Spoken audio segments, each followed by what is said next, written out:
दो सगे भाई थे। बड़े भाई थे राम टहल और छोटे भाई थे शिव टहल।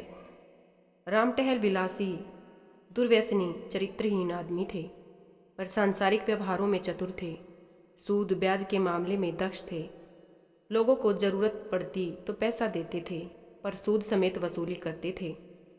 फिर चाहे देनदार की कमर ही क्यों न टूट जाए। और मुकदमे अदालत में तो वे कुशल थे ही। दिन ब दिन उनका धन बढ़ता ही जा रहा था। सभी उनके आसामी थे। दूसरी ओर उन्हीं के छोटे भाई शिव टहल साधु भक्त, धर्मपरायण और परोपकारी जीव थे। उनके द्वार पर दो चार अतिथि बने रहते ही थे। साधु संत आ जाएं तो बिना भोजन किया न जाने देते थे। कोई भिक्षुक द्वार पर आ जाए तो खाली हाथ न लौटे। समाज में मान सम्मान बढ़ता जाता था, पर उनका धन घटता जाता था। बड़े भाई का सारे मोहल्ले पर दबाव था। जितने नीच श्रेणी के आदमी थे, उनका हुक्म पाते ही फौरन उनका काम करते थे। उनके घर की मरम्मत बेकार में हो जाती। ऋणी सब्जी वाले साग भाजी भेंट में दे जाते। ऋणी ग्वाला उन्हें बाजार भाव से आधे दाम में दूध देता। इसके विपरीत छोटे भाई का किसी पर रोब न था। साधु संत आते और इच्छापूर्ण भोजन करके अपनी राह लेते। दो चार आदमियों को रुपए उधार दिए, लेकिन सूद के लालच से नहीं, बल्कि उन लोगों को संकट से छुड़ाने के लिए। कभी जोर देकर तकाजा न किया, कहीं किसी कर्जदार को दुख नहीं दिया। इस तरह से कई साल गुजर गए। शिव टहल की सारी संपत्ति परमार्थ में उड़ गई। रुपए भी बहुत डूब गए। उधर राम टहल ने नया मकान बनवा लिया, सोने चांदी की दुकान खोल ली, थोड़ी जमीन भी खरीद ली और खेती बाड़ी भी करने लगे। शिव टहल को अब चिंता हुई कि गुजारा कैसे होगा। धन नहीं था और रोजगार क्या करते। वह व्यवहार बुद्धि भी नहीं थी, जो बिना धन के भी अपनी राह निकाल लेती है। किसी से ऋण लेने की हिम्मत न पड़ती थी, इस डर से कि कहीं रोजगार में घाटा हुआ तो देंगे कहाँ से। किसी दूसरे आदमी की नौकरी भी न कर सकते थे। कुल मर्यादा भंग होती थी। 2-4 महीने तो जैसे तैसे करके काटे। अंत में चारों ओर से निराश होकर बड़े भाई के पास पहुंच गए और उनसे कहा कि भैया, अब मेरे और मेरे परिवार के पालन का भार आपके ऊपर है। आपके सिवा अब किसकी शरण लूं? राम टहल का जीवन चरित्र चाहे छोटे भाई से अलग हो, पर स्नेह बना हुआ था। कहा, इसकी कोई चिंता नहीं। तुमने कुकर्म में तो धन उड़ाया नहीं। जो कुछ किया उससे कुल कीर्ति ही फैली है। मैं धूर्त हूँ, संसार को ठगना जानता हूँ। तुम सीधे साधे आदमी हो, संसार ने तुम्हें ठग लिया। यह तुम्हारा ही घर है। मैंने जो जमीन ली है उसकी तहसील वसूल करो, खेती बाड़ी का काम संभालो। महीने में तुम्हें जितना खर्च पड़े मुझसे ले जाओ। हाँ, एक बात मुझसे न होगी, मैं साधु संतों का सत्कार करने को एक पैसा भी न दूंगा और तुम्हारे मुंह से अपनी कोई निंदा भी नहीं सुनूंगा। शिव टहल ने गदगद कंठ से कहा, भैया, मुझसे इतनी भूल अवश्य हुई कि मैं सबसे आपकी निंदा करता रहा हूँ। उसे क्षमा करो। अब से मुझे अपनी निंदा करते सुनना तो चाहे दंड दे देना। हाँ, आपसे मेरा एक विनय है। मैंने अब तक अच्छा किया या बुरा, पर भाभी जी को मना कर देना कि उसके लिए मेरा तिरस्कार न करे। राम टहल ने प्यार से अपने छोटे भाई से कहा, अगर वह कभी तुम्हें ताना देंगी तो मैं उनकी जीभ खींच लूँगा। इसके बाद वह वहाँ से चला जाता है। राम टहल की जमीन शहर से 10-12 कोस दूर थी। वहाँ एक कच्चा मकान भी था। बैल, गाड़ी, खेती की अन्य सामग्रियाँ वहीं रहती थी। शिव टहल ने अपना घर बार सब कुछ उसको सौंप दिया। अपने बाल बच्चों को लेकर वह गांव चले गए। वहां उत्साह के साथ काम करने लगे। नौकरों ने भी काम में चौकसी की। मेहनत रंग लाई, परिश्रम का फल मिला। पहले ही साल उपज दुगनी हो गई और खेती का खर्च आधा रह गया। इधर शिव टहल गांव में फिर से खुशहाल होने लगे और उधर राम टहल शहर में और भी अधिक धनवान।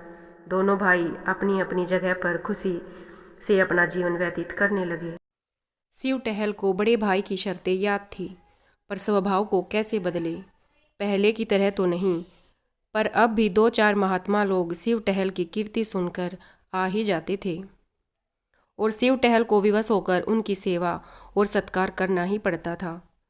एक तरफ तो वह सेवा सत्कार करते थे, पर दूसरी ओर अपने भाई से यह बात छिपाते भी थे कि कहीं वह अप्रसन्न होकर जीविका का यह आधार भी न छीन लें।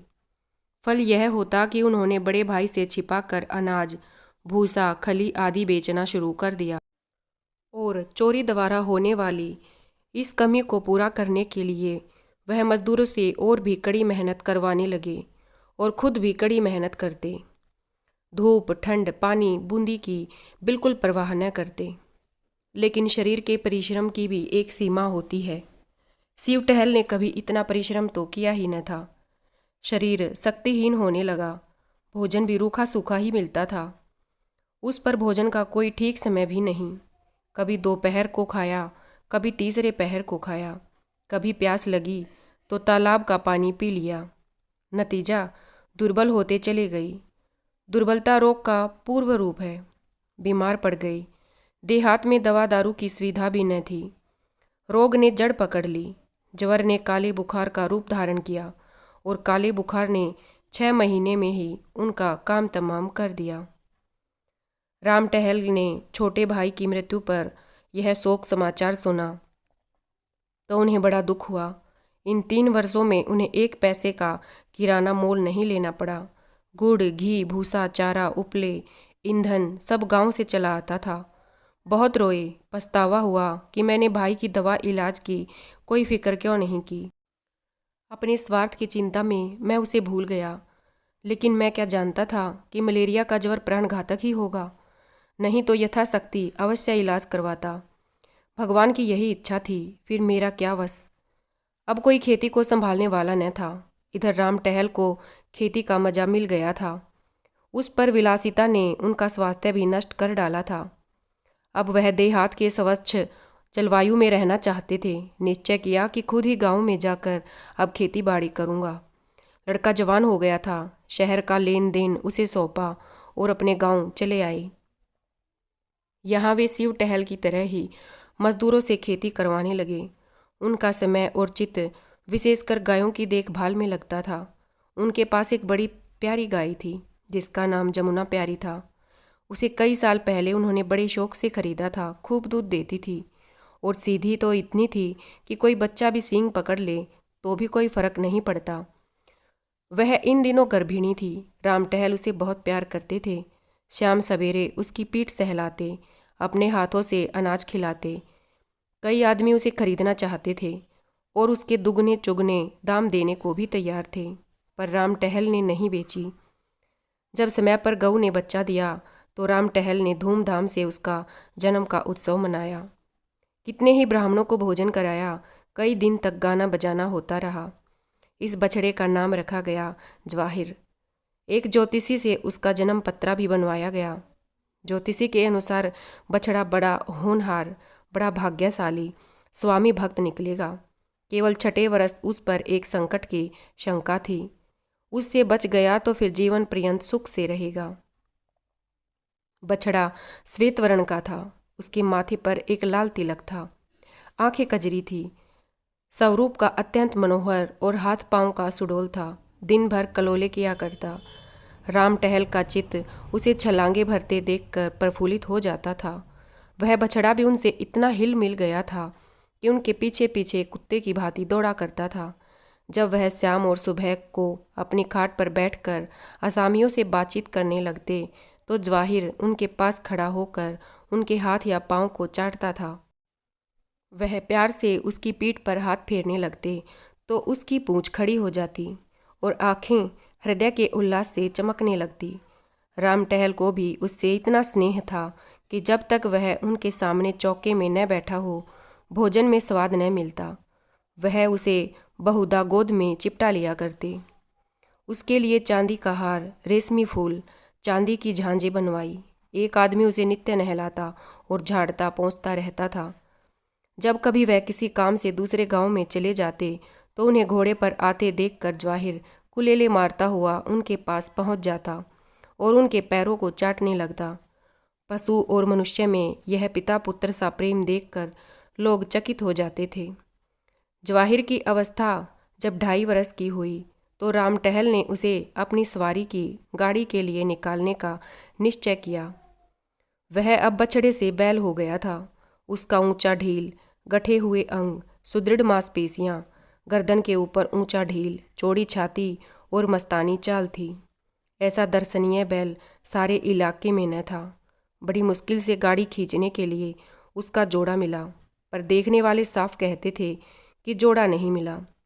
रुपये आपने बहुत खर्च किए हैं, पर कहाँ जवाहिर और कहाँ यह, कहाँ लैंप और कहाँ दीपक। पर कौतूहल की बात यह थी कि जवाहिर को कोई गाड़ीवान हाँकता तो वह आगे पैर न उठाता, गर्दन हिला हिला कर रह जाता। मगर जब राम टहल आप पगहा हाथ में लेते और एक बार पुचकार कर कहते कि चलो बेटा, तो जवाहिर उन्मत्त होकर गाड़ी को ले उड़ता। 2-2 कोस तक बिना रुके एक ही सांस में दौड़ता चला जाता। घोड़े भी उसका मुकाबला न कर सकते थे।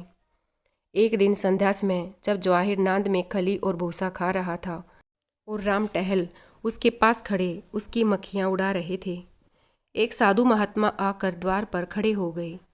राम टहल ने तिरस्कार के भाव से कहा, यहाँ क्यों खड़े हो महाराज, आगे जाओ। साधु कहते हैं कि कुछ नहीं बाबा, इसी बैल को देख रहा हूँ, मैंने ऐसा सुंदर बैल नहीं देखा। राम टहल कहते हैं कि हाँ, घर ही का बछड़ा है। साधु कहते हैं साक्षात देवरूप है। यह कहकर महात्मा जी जवाहिर के निकट गए और उसके खुर चूमने लगे। राम टहल अब थोड़ी विनम्रता से बोले कि आपका शुभागमन कहाँ से हुआ, आज यहीं विश्राम कीजिए तो बड़ी दया हो। साधु कहते हैं कि नहीं बाबा, क्षमा करो, मुझे आवश्यक कार्य से रेलगाड़ी पर सवार होना है, रातों रात चला जाऊंगा, ठहरने से विलंब होगा। राम टहल कहते हैं तो फिर और कभी दर्शन होंगे। साधु कहता है कि हाँ, तीर्थ यात्रा से 3 वर्ष में लौटकर इधर से फिर जाना होगा, तब आपकी इच्छा होगी तो ठहर जाऊंगा। आप बड़े भाग्यशाली पुरुष हैं, आपको ऐसे देवरूप नंदी की सेवा का जो अवसर मिल रहा है। इन्हें पशु न समझिए, यह कोई महान आत्मा है, इन्हें कष्ट न दीजिएगा, इन्हें कभी फूल से भी न मारिएगा। यह कहकर साधु ने फिर जवाहिर के चरणों पर शीश नवाया और वहाँ से चले गए। उस दिन से जवाहिर की और भी खातिर होने लगी। वह पशु से देवता हो गया। राम टहल उसे पहले रसोई के सब पदार्थ खिलाकर तब आप भोजन करते, प्रातःकाल उठकर उसके दर्शन करते, यहाँ तक कि वह उसे अपनी बैलगाड़ी में भी नहीं जोतना चाहते थे। लेकिन जब उनको कहीं जाना होता और गाड़ी बाहर निकाली जाती तो जवाहिर उसमें जुतने के लिए इतना अधीर और उत्कंठित हो जाता और सिर हिला हिला कर इस तरह अपनी उत्सुकता प्रकट करता कि राम टहल को विवश होकर उसे जोतना पड़ता। 2-1 बार वह दूसरी जोड़ी जोत कर चले तो जवाहिर को इतना दुख हुआ कि उसने दिन भर नांद में मुंह न डाला। इसलिए राम टहल अब बिना किसी विशेष कार्य के कहीं जाते ही न थे। उनकी श्रद्धा देखकर गांव के अन्य लोगों ने भी जवाहिर को अन्न ग्रास देना शुरू किया। सुबह उसके दर्शन करने तो प्राय सभी आ ही जाते थे। इस प्रकार 3 साल और बीत गए। जवाहिर को 6ठा वर्ष लगा। राम टहल को ज्योतिषी की बात याद थी। भय हुआ कहीं उसकी भविष्यवाणी सत्य न हो जाए। पशु चिकित्सा की पुस्तकें मंगा मंगा कर पढ़ी, पशु चिकित्सक से मिले और कई औषधियाँ ला कर रखी। जवाहिर को टीका लगवा दिया, कहीं नौकर उसे खराब चारा या गंदा पानी न खिला पिला दें। इस आशंका से वह अपने हाथों से ही उसे खोलने बांधने लगे। पशुशाला का फरस पक्का करा दिया जिसमें कोई कीड़ा मकोड़ा न छिप सके। उसे नित्य प्रति खूब धुलवाते भी थे। संध्या हो गई थी। राम टहल नांद के पास खड़े जवाहिर को खिला रहे थे कि इतने में सहसा वही साधु महात्मा आ निकले जिन्होंने आज से 3 वर्ष पहले दर्शन दिए थे। राम टहल उन्हें देखते ही पहचान गए। जाकर दंडवत किया, कुशल समाचार पूछकर उनके भोजन का प्रबंध करने लगे।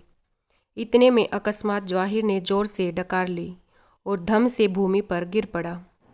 राम टहल दौड़े हुए उसके पास आए। उसकी आंखें पथरा रही थी। पहले एक स्नेहपूर्ण दृष्टि उन पर डाली और चित हो गया। राम टहल घबराए हुए घर से दवाई लाने दौड़े। कुछ समझ में न आया कि खड़े खड़े ऐसा क्या हो गया। जब वह घर में से दवाइयाँ लेकर निकले तब तक जवाहिर का अंत हो चुका था। राम टहल शायद अपने छोटे भाई की मृत्यु पर भी इतने शोकातुर न हुए थे। वह बार बार लोगों के रोकने पर भी दौड़ दौड़ कर जवाहिर के शव के पास जाते और उससे लिपट कर रोते। रात उन्होंने रो रो कर काटी। उसकी सूरत आंखों से न उतरती थी। रह रह कर हृदय में एक वेदना सी होती और शोक से विहल हो जाते। प्रातःकाल लाश उठाई गई, किंतु राम टहल ने गांव की प्रथा के अनुसार उसे चमारों के हवाले नहीं किया। यथाविधि उसकी दाह क्रिया की, स्वयं आग दी, शास्त्रानुसार सब संस्कार किए। 13वें दिन गांव के ब्राह्मणों को भोजन कराया गया। उक्त साधु महात्मा को उन्होंने अब तक नहीं जाने दिया था। उनकी शांति देने वाली बातों से राम टहल को बड़ी सांत्वना मिलती थी। एक दिन राम टहल ने साधु से पूछा, महात्मा जी, कुछ समझ में नहीं आता कि जवाहिर को कौन सा रोग हुआ था। ज्योतिषी जी ने उसके जन्म पत्र में लिखा था कि उसका 6ठा साल अच्छा न होगा, लेकिन मैंने इस तरह किसी जानवर को मरते न देखा। आप तो योगी हैं, यह रहस्य कुछ आपकी समझ में आता है। साधु कहते हैं कि हाँ, कुछ थोड़ा बहुत समझता हूँ। राम टहल, तो कुछ मुझे भी बताइए। चित्त को जरा भी धैर्य नहीं आता। साधु कहते हैं कि वह इस जन्म का कोई सच्चरित्र साधु भक्त परोपकारी जीव था। उसने आपकी सारी संपत्ति धर्म कार्यों में उड़ा दी थी। आपके संबंधियों में ऐसा कोई सज्जन था? राम टहल कहते हैं कि हाँ महाराज था। साधु कहते हैं कि उसने तुम्हें धोखा दिया, तुमसे विश्वासघात किया। तुमने उसे अपना कोई काम सौंपा था। वह तुम्हारी आंख बचाकर तुम्हारे धन से साधुजनों की सेवा सत्कार किया करता था। राम टहल कहते हैं कि मुझे उस पर इतना संदेह नहीं होता। वह इतना सरल प्रकृति, इतना सच्चरित्र मनुष्य था कि कोई बेईमानी करने का उसे कभी ध्यान भी नहीं आ सकता था। साधु कहते हैं, लेकिन उसने विश्वासघात अवश्य किया, पर अपने स्वार्थ के लिए नहीं, अतिथि सत्कार के लिए। सही, पर था वह विश्वासघाती। राम टहल कहते हैं कि संभव है दुर्व्यवस्था ने उसे धर्मपथ से विचलित कर दिया हो। साधु कहते हैं कि हाँ, यही बात है।